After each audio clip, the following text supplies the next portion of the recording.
who meets us here? Ah, my niece Plantagenet, led in the hand of her kind aunt of Gloucester? Now, for my life, she's wandering to the tower on pure heart's love to greet the tender prince. Daughter, well met. God give your graces both a happy and a joyful time of day. As much to you, good sister. Whither away? No farther than the tower, and as I guess, upon the like devotion as yourselves, to gratulate the gentle princes there. Kind sister, thanks. We'll enter all together. And in good time, here the lieutenant comes. Master Lieutenant, pray you, by your leave, how doth the prince and my young son of York? Right well, dear madam. By your patience, I may not suffer you to visit them. The king has strictly charged the contrary. The king? Who's that? I mean the Lord Protector. The Lord protect him from that kingly title. Hath he set bounds between their love and me? I am their mother. Who shall bar me from them? I am their father's mother. I will see them. Their aunt I am in law. In love their mother. Then bring me to their sights. I'll bear thy blame and take thy office from thee on my peril. No, madam, no. I may not leave it so. I am bound by oath, and therefore pardon me. Let me but meet you! Ladies, in our hands, and I'll salute your grace of York as mother and reverend looker-on of two fair queens. Come, madam, you must straight to Westminster, there to be crowned Richard's royal queen. Cut my lace asunder, that my pent heart may have some scope to beat, or else I swoon with this dead-killing news. Despiteful tidings, oh, unpleasing news. Be of good cheer. Mother, how fares your grace? How Dorset, speak not to me! Get thee gone! Death and destruction dogs thee at thy heels! Thy mother's name is ominous to children. If thou wilt outstrip death, go cross the seas and live with Richmond from the reach of hell. Go hide thee from this slaughterhouse, lest thou increase the number of the dead and make me die the thrall of Margaret's curse. No mother, wife, nor England's counted queen. Full of wise cares is your counsel, madam. Take all the swift advantage of the hours. You shall have letters from me to my son in your behalf, to meet you on the way. Be not ta'en tardy by unwise delay. Oh, ill dispersing wind of misery, oh my accursed womb, the bed of death. A cockatrice hast thou hatched to the world, whose unavoided eye is murderous. Come, madam, come! I in all haste was sent. And I with all unwillingness will go. Oh, would to God that the inclusive verge of golden metal that must round my brow were red-hot steel to sear me to the brains. Anointed let me be with deadly venom, and die ere men can say, God save the Queen. Go, go, poor soul. I envy not thy glory. To feed my humor, wish thyself no harm. No? Why? When he that is my husband now came to me as I followed Henry's course, when scarce the blood was well washed from his hands, which issued from my other angel husband, and that dear saint which then I weeping followed. Oh, when I say I looked on Richard's face, this was my wish. Be thou, quoth I, accursed for making me so young, so old, a widow. And when thou weddest, that sorrow haunt thy bed, and be thy wife, if any be so mad, more miserable by the life of me, than thou hast made me by my dear Lord's death. Lo, here, I can repeat this curse again, within so small a time. My woman's heart grossly grew captive to his honey words, and proved the subject of mine own soul's curse, which hitherto had held mine eyes from rest, For never yet 1 hour in his bed did I enjoy the golden dew of sleep, but with his timorous dreams was still awake. Besides, he hates me for my father Warwick, and will no doubt shortly be rid of me. What? Adieu! I pity thy complaining, no more than with my soul I mourn for yours. Farewell, thou woeful welcomer of glory. Adieu, poor soul that takest thy leave of it. Go thou to Richmond, and good fortune guide thee. Go thou to Richard, and good angels tend thee.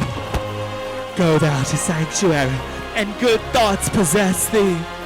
I, to my grave, where peace and rest lie with me. 80-odd years of sorrow have I seen, and each hour's joy racked with a week of tears. Stay! Ye look back with me unto the tower. Pity you ancient stones, those tender babes who made me happy in the earth within your walls. Rough cradle for such little pretty ones. Rude, ragged nurse. Old solid playfellow for tender princes. Use my babies well. So full of sorrow, pity your stones. Farewell.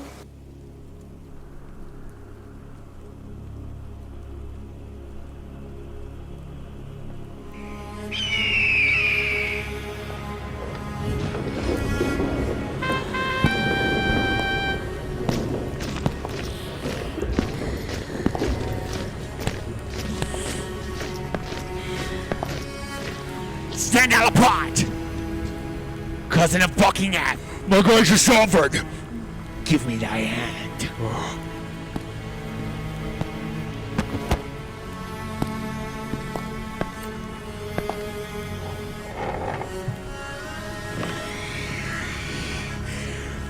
Thus high, by thy advice and thy assistance, is King Richard seated.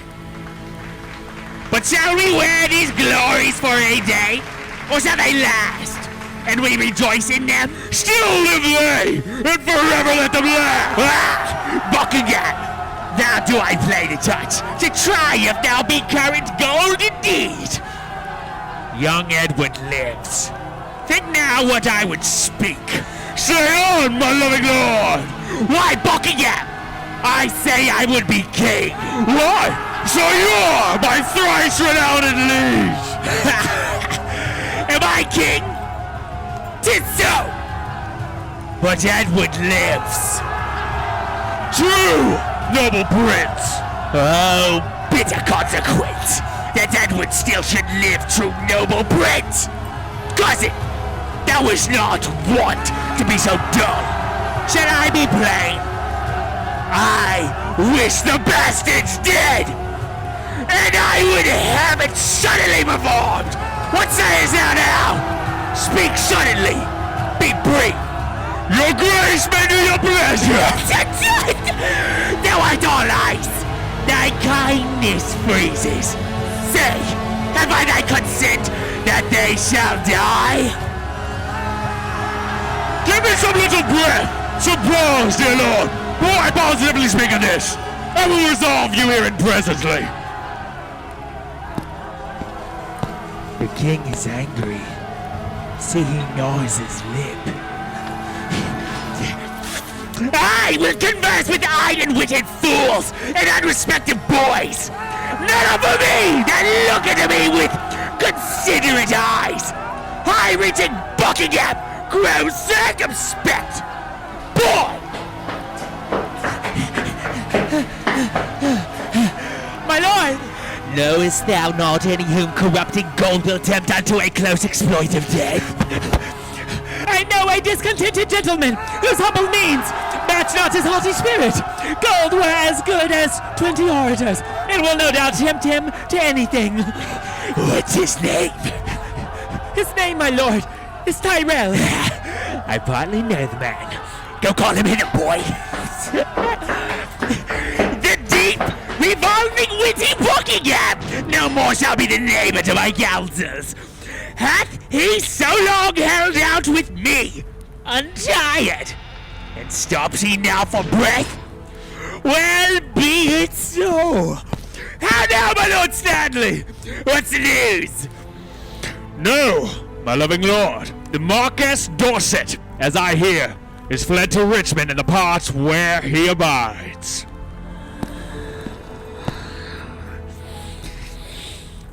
Come in, Catsby. Rumor it abroad that Anne, my wife, is very grievous sick. I will take order for her keeping close. Inquire me out some mean poor gentleman, whom I will marry straight to Clarence's daughter. The boy is foolish, and I fear not him. Look how thou dreamest! I say again, give out that Anne, my queen, is sick and like to die. About it! For instance, me but a pawn to stop all hopes whose growth may damage me. I must be married to my brother's daughter, or else my kingdom stands on brittle glass. Murder her brothers, and then marry her.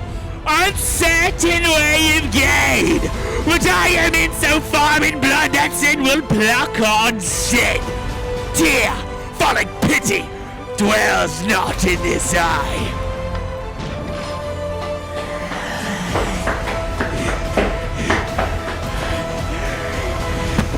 Is thy name Tyrell? James Tyrell! And your most obedient subject. Art thou indeed? Prove me, my gracious lord. Darest thou resolve to kill a friend of mine? Please you. But I had rather kill 2 enemies. Why? There thou hast it. 2 deep enemies, foes to my rest, and my sweet sleep's disturbance. Are they that I would have thee deal upon? Tyrell, I mean those bastards in the tower. Let me have open means to come to them, and soon I'll rid you from the fear of them. Now singing sweet music! Hark! Come hither, Tyrell. Go! By this token, rise and lend thine ear.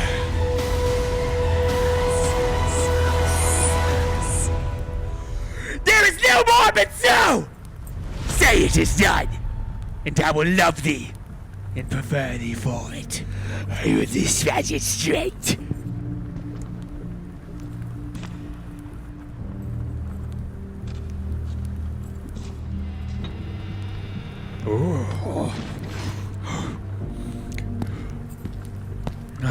My lord! I've considered in my mind the late request that you did sound me in. Well, let that rest. Dorset is fled to Richmond. I hear the news, my lord. Stanley, he is your wife's son. Well, look unto it. My lord, I claim the gift my due by promise, for which your honor and your faith is pawned. The earldom of Hereford and the movables which you have promised that I shall possess. Stanley, look to your wife. If she convey letters to Richmond, you shall answer it. What said your highness to my just request? I do remember me Henry VI did prophesy that Richmond should be king when Richmond was a little peevish boy. Again! Perhaps. My lord! How chance the prophet could not at that time have told me, I being by, that I should kill him? My lord! Your promise for the earldom! Richmond! When last I was in Exeter, the mayor courtesy showed me the castle and called it Rosemont, and which name I started because a bard of Ireland told me once I should not live long after I saw Richmond. My lord! Hi! What's the clock? I am thus bold to put your grace in mind of what you promised me. Well, but what's a clock? Upon the stroke of 10. Well, let it strike. Why let it strike? Because that like a jack, thou keepest the stroke betwixt thy begging and my meditation. I am not in the giving vein today. May it please you to resolve me in my suit. Thou troublest me. I am not in the vein.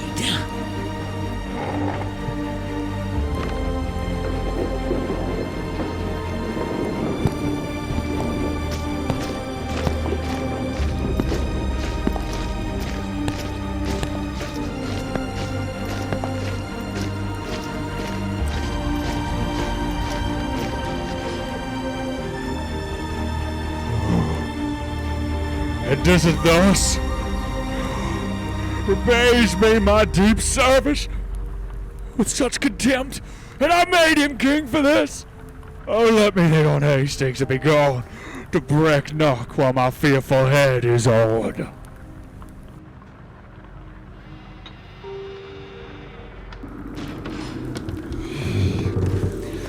The tyrannous and bloody act is done. The most I see the piteous massacre that ever yet this land was guilty of. Died in that forest. Who I did suborn to do this piece of ruthless butchery, albeit they were fleshed villains, bloody dogs, melted with tenderness and kind compassion, wept like the children in their death-sad story. Oh yes, growing Titan, lead it until babes. Doors, growth forest, girdling one another within their alabaster innocent arms. Their lips were 4 red roses on a stalk, which in their summer beauty kissed each other. A book of prayers on their pillow lay, which once, quote Forest, almost saves my mind. But oh, the devil, there, the villain stopped when Titan thus told on. He swallowed the most replenishing sweet work of nature, that from the broad creation she framed. Hence both are gone with conscience and remorse.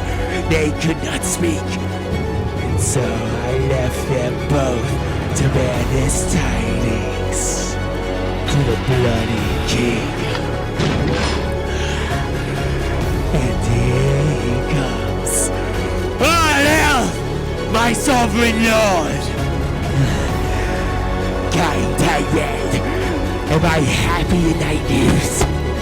If they have done the thing you gave in charge, beget your happiness, be happy then. For it is time.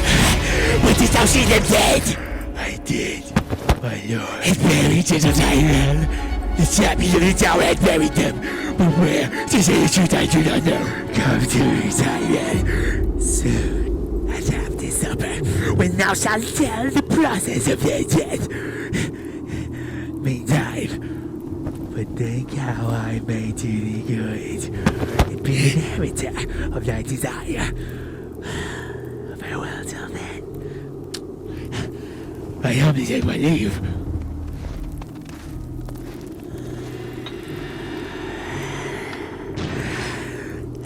The son of Clarence have I pinned up close. His daughter meanly have I matched in marriage. The sons of Edward sleep in Abraham's bosom. And then my wife had bid this world good night. Now, for I know the Briton Richmond aims at young Elizabeth, my brother's daughter, and by that Not looks proudly on the crown. To her go I, a jolly thriving wooer.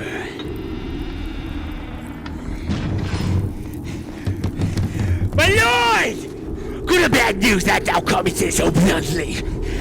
Bad news, my lord. Morton is fled to Richmond, and Buckingham, back with the hardy Welshman, is in the field, and still his power increasing. Eli with Richmond troubles me more near than Buckingham in his rash levied strength.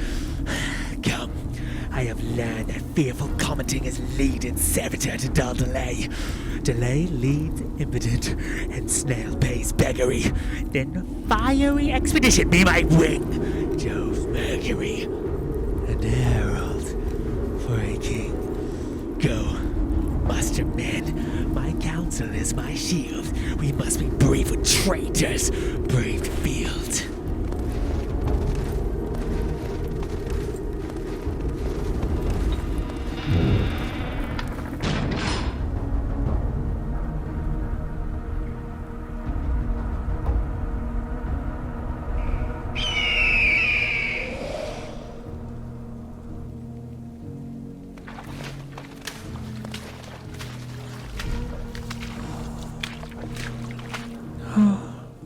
So now prosperity begins to mellow and drop into the rotten mouth of death.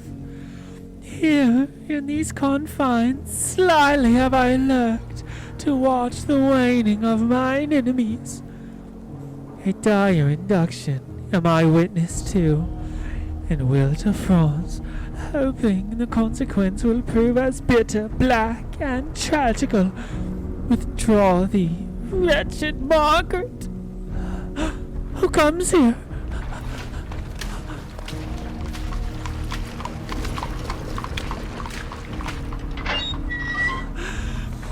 Ah, my poor princess! Ah, my tender babes! My unborn flowers! New appearing sweets! If yet your gentle souls fly in the air, and be not fixed in doom perpetual, hover about me with your airy wings, and hear your mother's lamentation. Hover above her, say that right for right hath dimmed your infant morn to aged night. So many miseries have crazed my voice, that my woe-weary tongue is still in mute. Edward Plantagenet, why art thou dead? Plantagenet doth quick Plantagenet, Edward for Edward pays the dying debt. Wilt thou, O God, fly from such gentle lambs and throw them in the entrails of the wolf? When didst thou sleep when such a deed was done? When holy Harry died, and my sweet son, death, life, blind sight, poor mortal living ghost, woe scene, world shame, graves to my life usurped, brief abstract and record of tedious days, rest thy unrest on England's lawful earth, unlawfully made drunk with innocent blood. Ah, that thou wouldest as soon afford a grave as thou canst yield a melancholy seat, then would I hide my bones, not rest them here. Ah, who hath any cause to mourn but we? If ancient sorrow be most reverent, give mine the benefit of seniority, and let my griefs frown on the upper hand. If sorrow can admit society, tell over your woes again by viewing mine. I had an Edward till a Richard killed him. I had a Harry till a Richard killed him. Thou hadst an Edward till a Richard killed him. Thou hadst a Richard till a Richard killed him. I had a Richard too, and thou didst kill him. I had a Rutland too, thou hopest to kill him. Thou hadst a Clarence too, and Richard killed him. From forth the kennel of thy womb hath crept a hellhound that doth hunt us all to death. That dog that had his teeth before his eyes, to worry lambs and lap their gentle blood, that foul defacer of God's handiwork. Yet excellent grand tyrant of the earth, that reigns in galled eyes of weeping souls, thy womb let loose to chase us to our graves. Oh, upright, just, and true disposing God, how do I thank thee that this carnal cur preys on the issue of his mother's body and makes her pew fellow with others' mow. Oh, Harry's wife, triumph not in my woes. God witness within me, I have wept for thine. Bear with me. I am hungry for revenge, and now I cloy me with beholding it. Thy Edward, he is dead, that killed my Edward. Thy other Edward dead to quit my Edward. Young York, he is but brute, because both they match not the high perfection of my laws.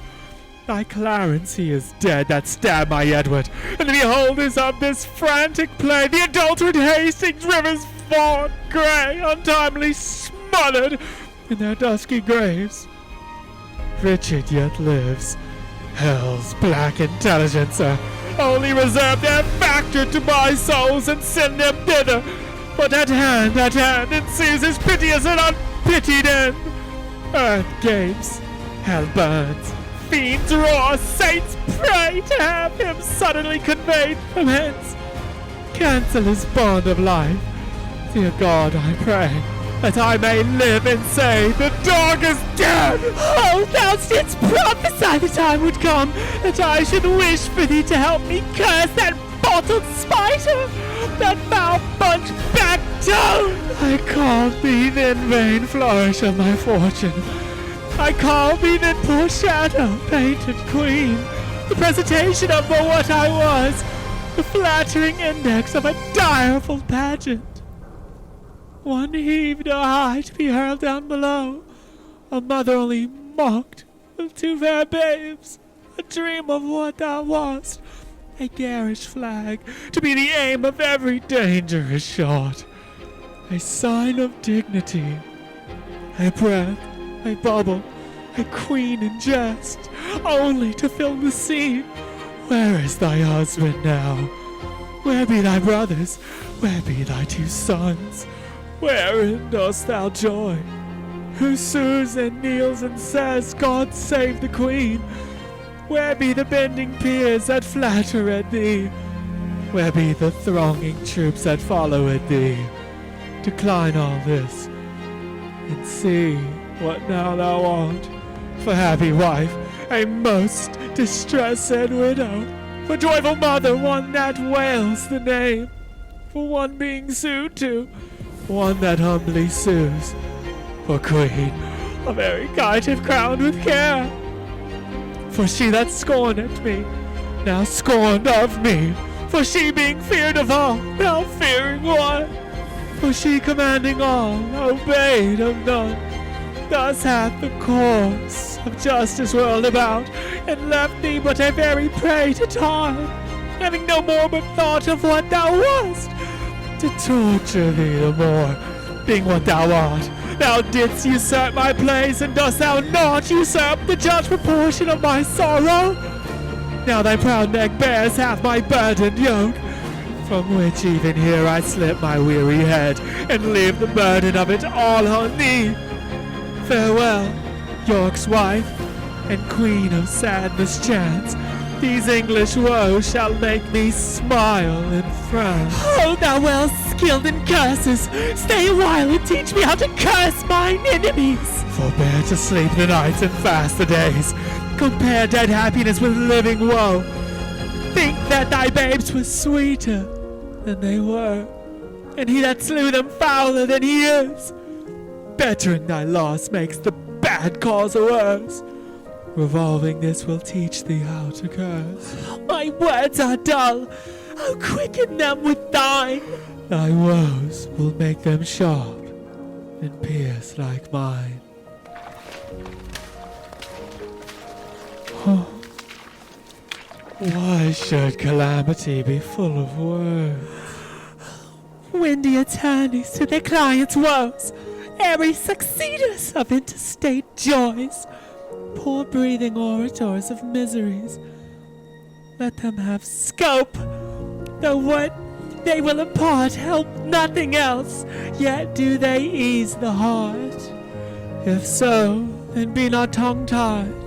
Go with me, and in the breath of bitter words let smother my damned son, that thy two sweet sons smothered. The trumpet sounds. Be copious and exclaims.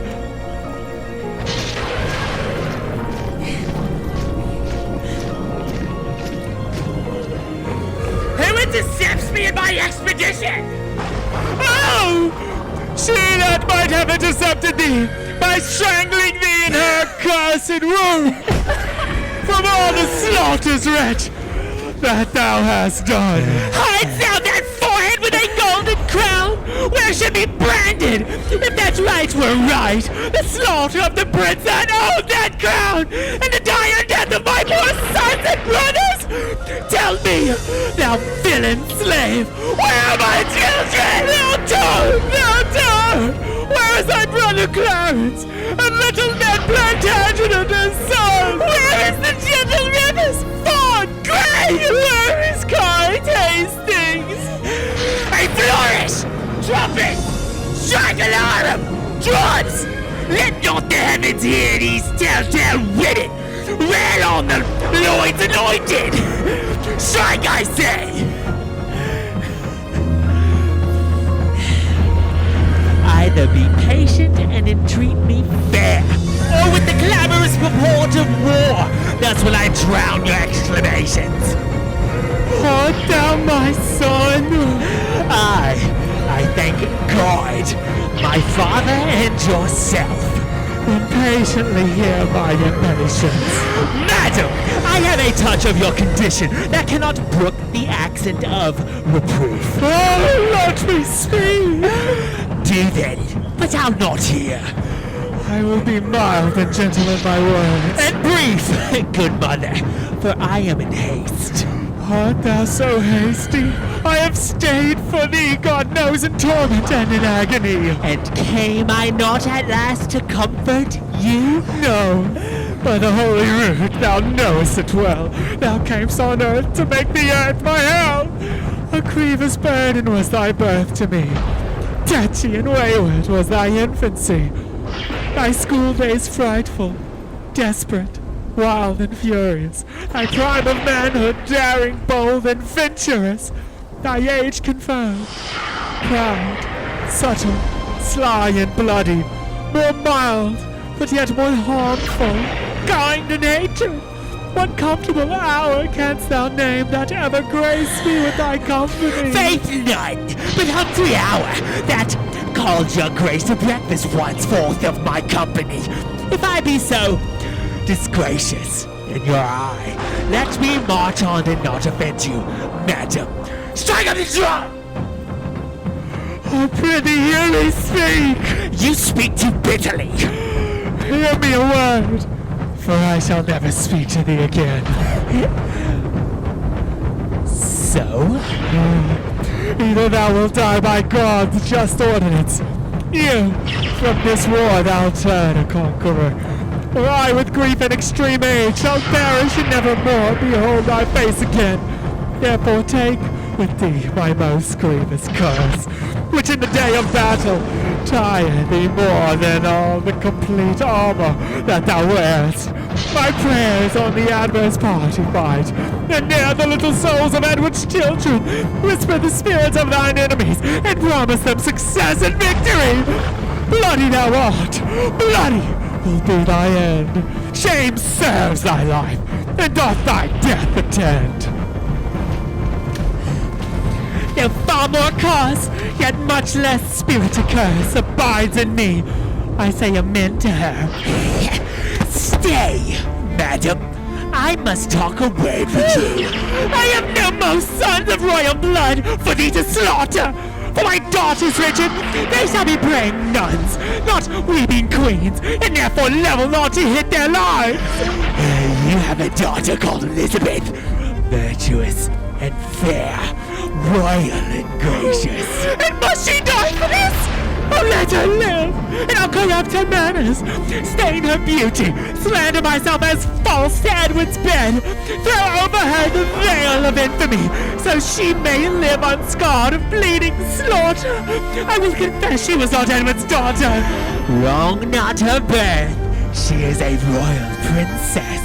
To save her life, I'll say she is not so. Her life is safest only in her birth. And only in safety died her brothers. Lo, at their birth good starts were opposite.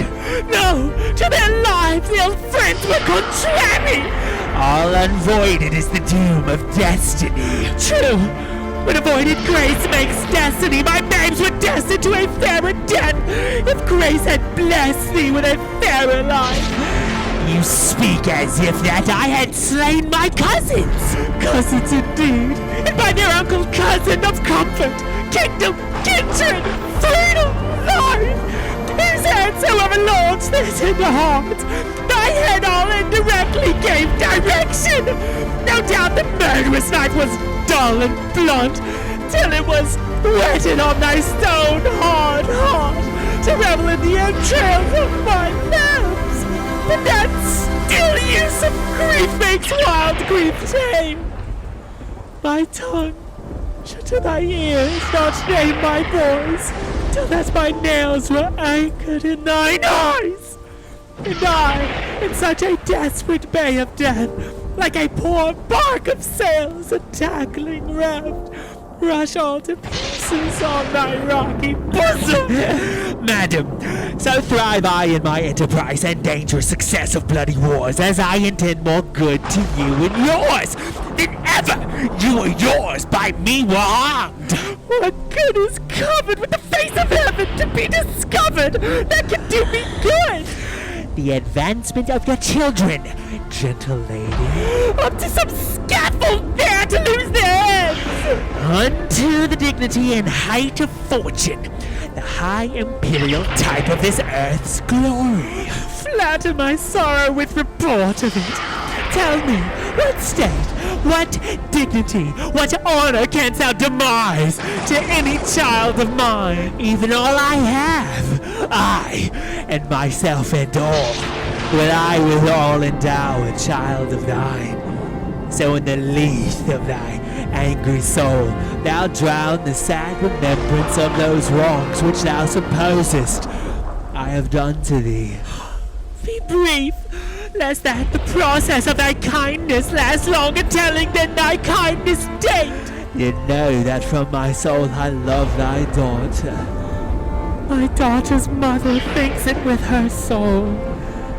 What do you think? That thou dost love my daughter from thy soul.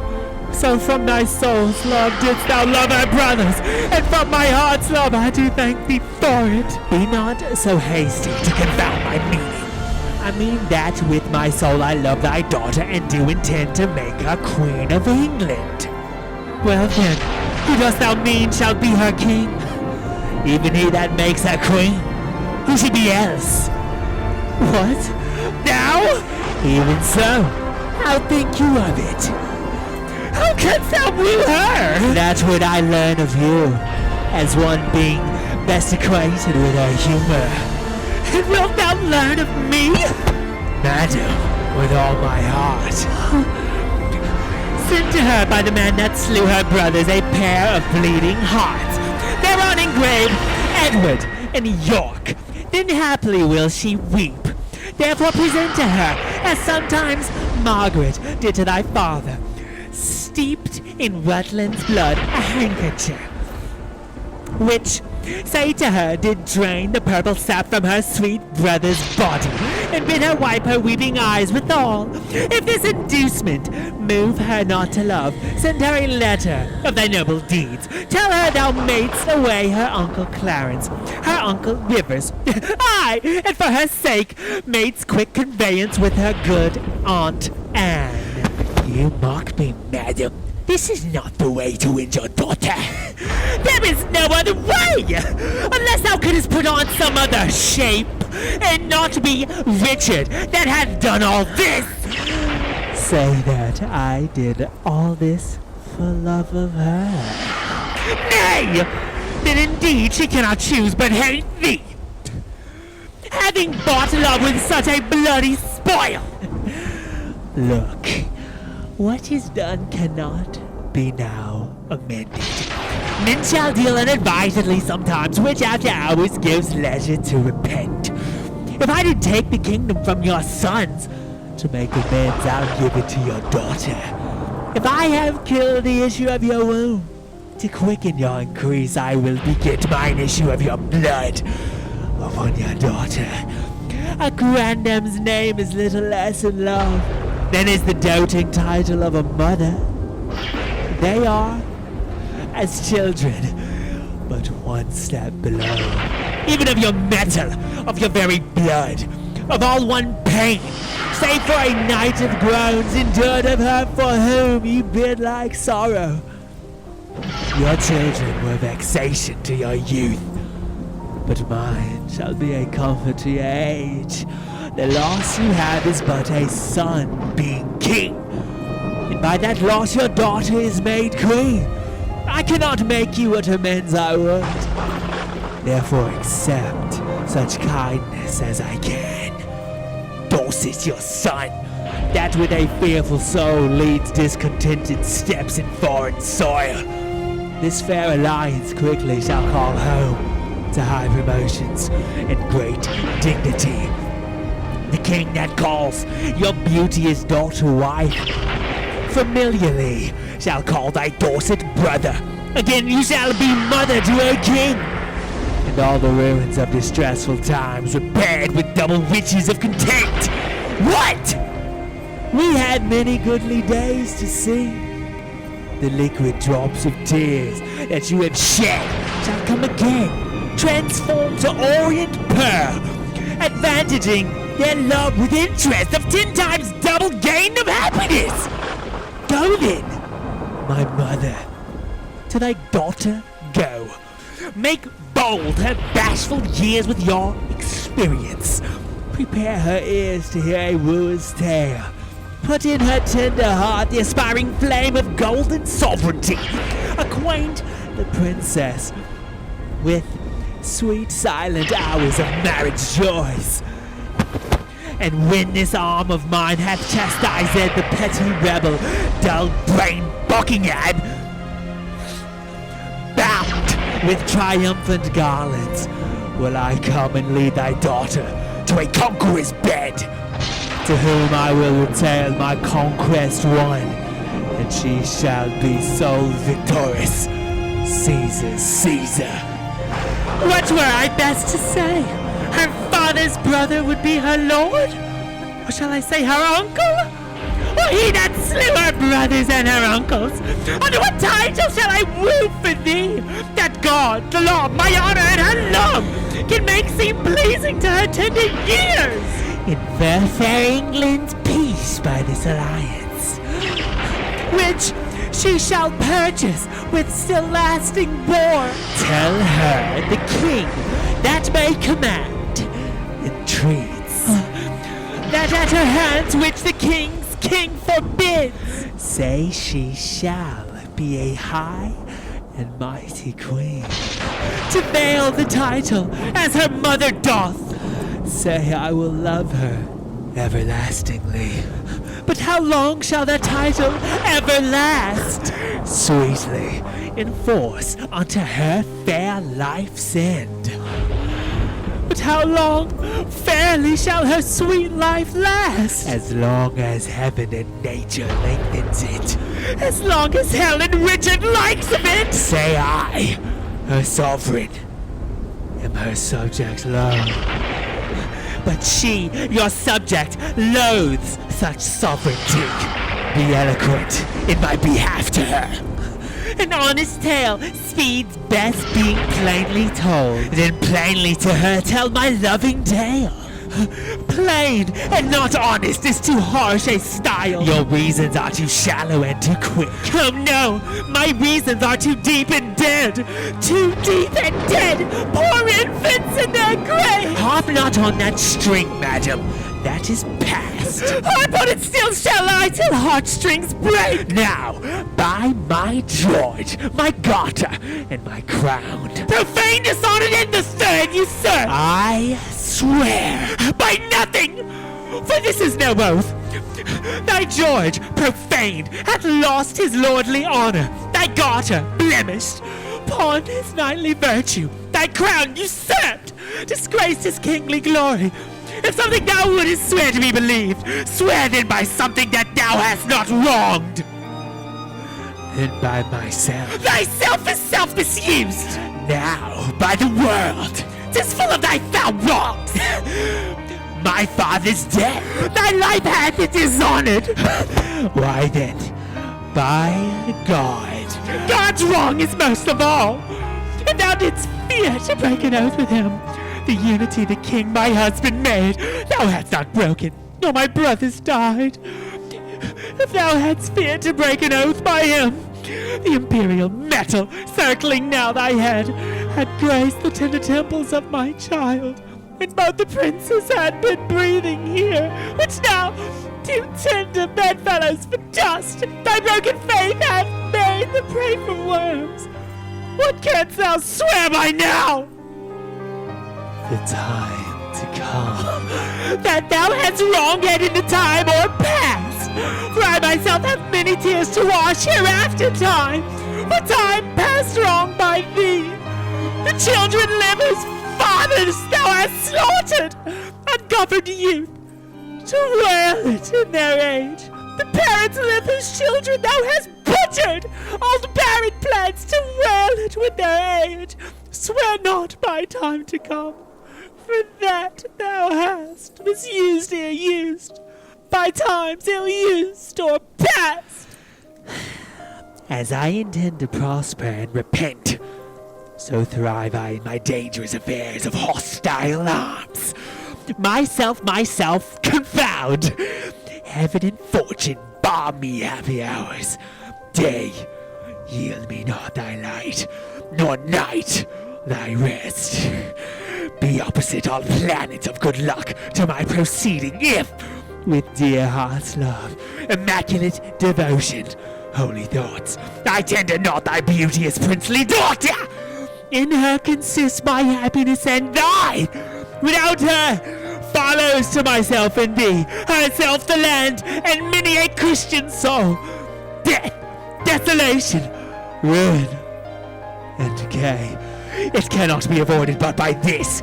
It will not be avoided but by this. Therefore, dear mother, I must call you so. Be the attorney of my love to her. Plead what I will be, not what I have been, not my deserts, but what I will deserve. Urge the necessity and state of times, and be not peevish fond in great designs. Shall I be tempted of the devil thus? Aye, if the devil tempt you to do good. Shall I forget myself to be myself? Aye, if yourself's remembrance wrong yourself. Yet thou didst kill my children. But in your daughter's room I bury them, where, in that nest of spicity, they will breed selves of themselves to your recomfiture. Shall I go in my daughter to thy will? And be a happy mother by the deed. I go. Write to me very shortly, and you shall understand from me her mind. Bear her my true love's kiss.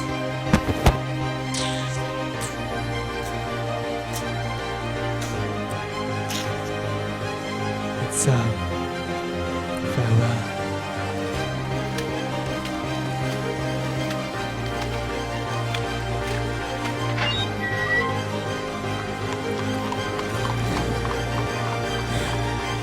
Relenting fool and shallow, changing woman. And now, what news? Most mighty sovereign! On the western coast rideth a puissant navy. To our shores throng many doubtful, hollow-hearted friends, unarmed and unresolved to beat them back. 'Tis thought that Richmond is their admiral, and there they hung, expecting but the aid of Buckingham to welcome them ashore. Some Lightfoot friend posts to the Duke of Norfolk, Ratcliffe, thyself, or Gatsby. Where is he? Here, my good lord. Gatsby, fly to the Duke. I will, my lord, with all convenient haste. Ratcliffe, come hither! Post to Salisbury, when thou comest thither. The unmindful villain! Why stayest thou here, ghost not to the Duke? First, mighty liege, tell me your highness' pleasure. What from your grace I shall deliver to him. Oh, true. Good Gatsby, bid him levy straight the greatest strength and power that he can make, and meet me suddenly at Salisbury. I go. What may it please you? Shall I do at Salisbury? Why? What wouldst thou do there before I go? Your highness told me I should post before. My mind is changed. Stanley! What news with you? Good! Good! My liege! To please you with the hearing. Not so bad, but well, maybe reported. I dare you, Riddle! Neither good nor bad? What needest thou run so many miles about, when thou mayest tell thy tale the nearest way? Once more, what news? Richmond is on the seas. Yeah, let him sink. And be the seas on him. White-livered renegade! What doth he there? I know not, mighty sovereign, but by guess. Well, as you guess. Stirred up by Dawson, Buckingham, and Morton. He makes for England, here to claim the crown. Is the chair empty? Is the sword unswayed? Is the king dead? The empire unpossessed? What heir of York is there alive but we? And who is England's king but great York's heir? And tell me, what makes he upon the seas? Unless for that, my liege, I cannot guess. Unless for that he comes to be your liege. You cannot guess wherefore the Welshman comes? Thou wilt revolt and fly to him, I fear. No, my good lord! Therefore mistrust me not! Where is thy power then to beat him back? Where be thy tenants and thy followers? Are they not now upon the western shore, safe conducting the rebels from their ships? No, my good lord! My friends are in the north! Cold friends to me. What do they in the north when they should serve their sovereign in the west? They have not been commanded! Mighty king, please with your majesty to give me leave. I'll muster up my friends and meet your grace, where and what time your majesty shall please. Aye, thou wouldst be gone to join with Richmond, but I'll not trust thee. Most mighty sovereign, you have no cause to hold my friendship doubtful. I never was, nor never will be false. Go then, and muster men, but leave behind your son, George Stanley.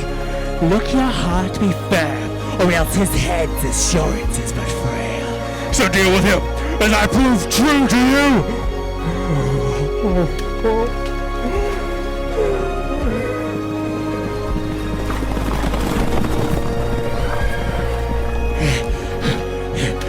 My gracious sovereign, now in Devonshire, as I, my friends, am well advertised. Sir Edward Courtney and the haughty prelate, Bishop of Exeter's elder brother, with many more confederates are in arms. And Kim, my liege, the Guildfords are in arms, and every hour more competitors flock to the rebels, and their power grows strong. Brothers, the army of Brent Buckingham, how done you owls? Nothing but songs of death. Take down this, then I'll bring better news. Your Majesty, is ever sent floods and fire waters. Buckingham's army is dispersed in scattered, and he himself washes away alone. No man knows whither. I cry thee mercy.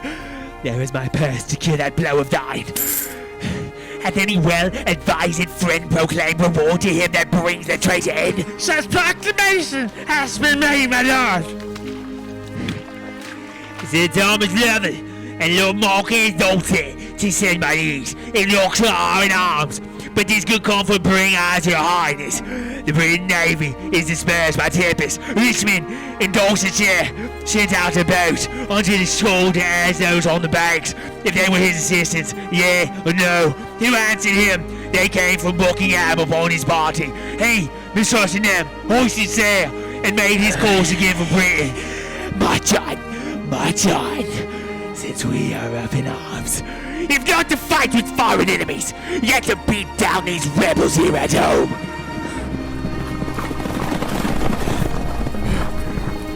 My liege! The Duke of Buckingham is taken. That is the best news. That the Earl of Richmond is with a mighty power landed at Milford is colder tidings, but yet they must be told. Away towards Salisbury! While we reason here, royal battle might be won and lost. Someone take order, Buckingham be brought to Salisbury. The rest march on with me!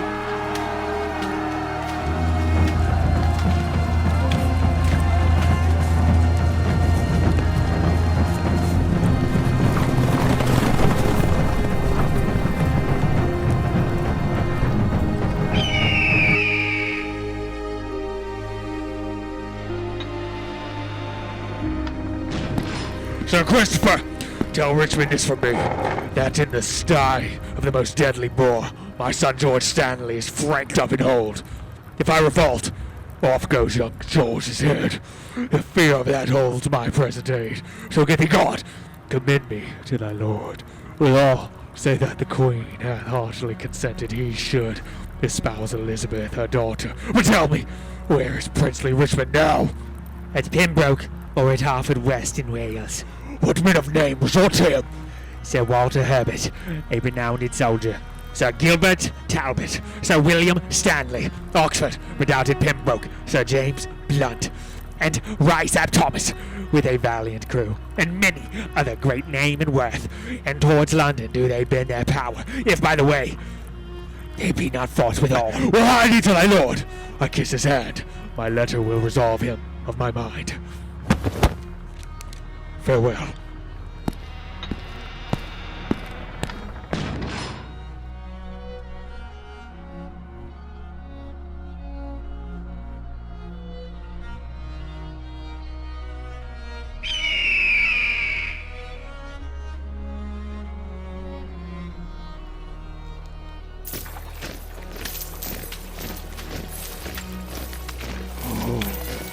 Oh, not King Richard! Let me speak with him!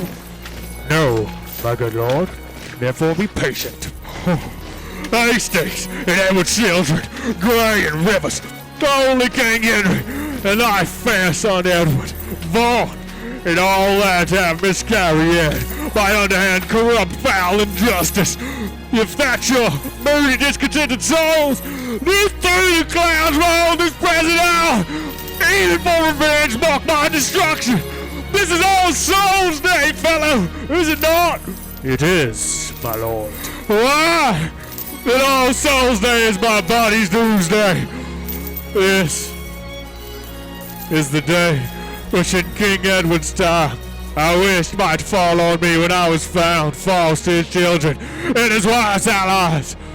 This is the day wherein I wish to fall by the false faith of him whom most I trusted. This All Souls Day to my fearful soul is the determined response to my wrongs. That high all-seer which I dallied with hath turned my fainted prayer on my head, and given in earnest what I beg and jest. Thus doth he force the swords of wicked men to turn their own points in their masters' bosoms. Thus Margaret's curse falls heavy on my neck, when he, quoth she, shall split thy heart with sorrow. Remember Margaret was a prophetess. Come, lead me, officers, to the block of shame. Wrong hath been wrong, and blame the due of blame.